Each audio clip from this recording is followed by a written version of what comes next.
Saudi अरब जी महबूब नगरी जिद्दे खां ऐं असल ॻोठ वॾा बोज़ार ॻोठ ख़ुदा बख़्श सूमरो जो सूरनि जो सतायल भाउ बरकत अली सूमरो पंहिंजी ज़िंदगी बाबति लिखियल पंहिंजा अहसास हिन तरह लिखे थो। हा राजा भाउ, हीअ ज़िंदगी कॾहिं कॾहिं हज़ारे ख़ुशियूं खणी ईंदी आहे त कॾहिं एतिरा त ग़म खणी ईंदी आहे जो माण्हू पाण संभाले बि न आहे सघंदो।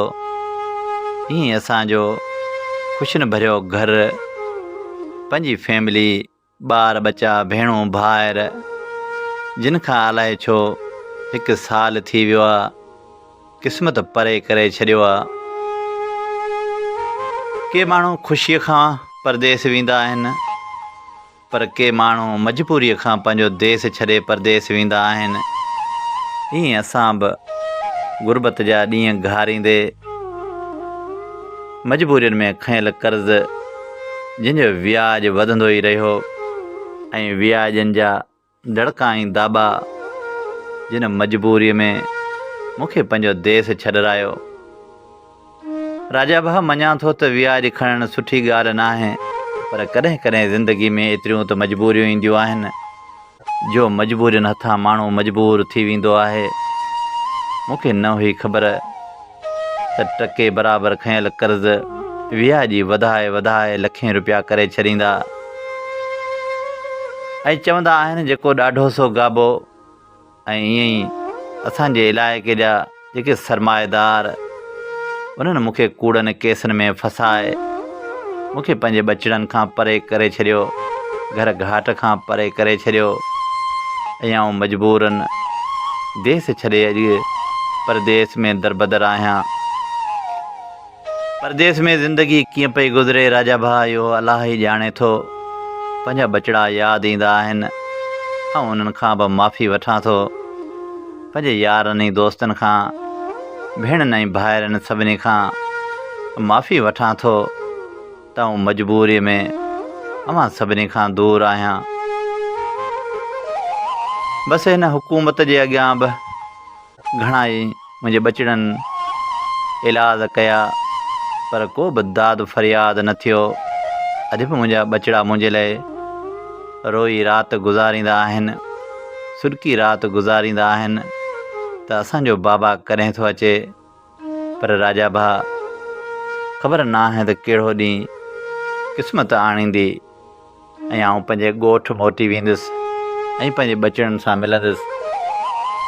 सच पुछी त मुंहिंजा बचड़ा मूंखे बेइंतहा यादि ईंदा आहिनि।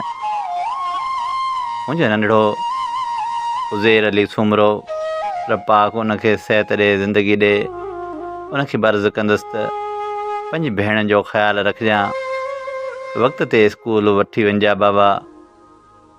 हीअ मजबूरियूं आहिनि, हीअ क़िस्मत जूं ॻाल्हियूं आहिनि जिन पाण खां पंहिंजो पाण खे, घर भातियुनि खे परे करे छॾियो आहे। पर वरी बि चवंदा आहिनि त रब मां उमेद न लाहिजे। निशा अलाह ताला वक़्तु चाहियो त वरी बि मिली पवंदासीं। टहक पंहिंजा पाण से ॻोल्हियूं किथे, रूह पंहिंजो दर्द में रोलियूं किथे। टहक पंहिंजा पाण से ॻोल्हियूं किथे, रूह पंहिंजो दर्द में रोलियूं किथे। ज़िंदगी जे झंग में बीठा आहियूं, पाण लाइ ईदूं ॿुधा होलियूं किथे। ज़िंदगी जे झंग में बीठा आहियूं, पाण लाइ ईदूं ॿुधा होलियूं किथे। मुफ़लसीअ जा वेण ॾिस पंहिंजे मथां, पाण खे आख़िर वञी टोलियूं किथे। प्यार ते ई दाम था वधंदा रहनि, पाण एॾो दाम ॾिस ॿोलियूं किथे। दर्द जो दरिया झागे थियूं मिलनि, आज़माइशूं थियूं अचनि सवलियूं किथे। टहक पंहिंजा पाण से ॻोल्हियूं किथे, रूह पंहिंजो दर्द में रोलियूं किथे।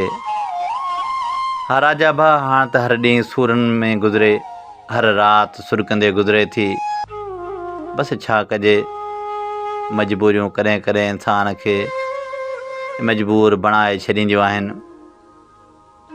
दिलि त चवंदी आहे त पखी जीअं उॾामी वञी पंहिंजे देश में लहां, पंहिंजे बचड़नि सां मिलां, घर भातियुनि सां मिलां, पंहिंजे यारनि ऐं दोस्तनि सां मिलां, पर छा कजे, हा राजा भाउ मजबूर आहियां, मजबूरियुनि जे अॻियां मजबूर आहियां। बसि पंहिंजे प्यारनि खां माज़रत करियां थो, माफ़ी वठां थो त कंहिं मजबूरीअ सबबु अव्हां खां परे आहियां। बसि दुआ कजो, रब मां उमेद करे कोन लाहिबी। रब कंदो त जल्द इहे सभई मसइला हल थी वेंदा ऐं आउं मोटी ईंदुसि पंहिंजे देस, पंहिंजे प्यारनि ॿचड़नि सां मिलंदुसि, घर भातियुनि सां मिलंदुसि, यारनि ऐं दोस्तनि सां मिलंदुसि। हा, रब मां कॾहिं बि उमेद कोन लाहिबी।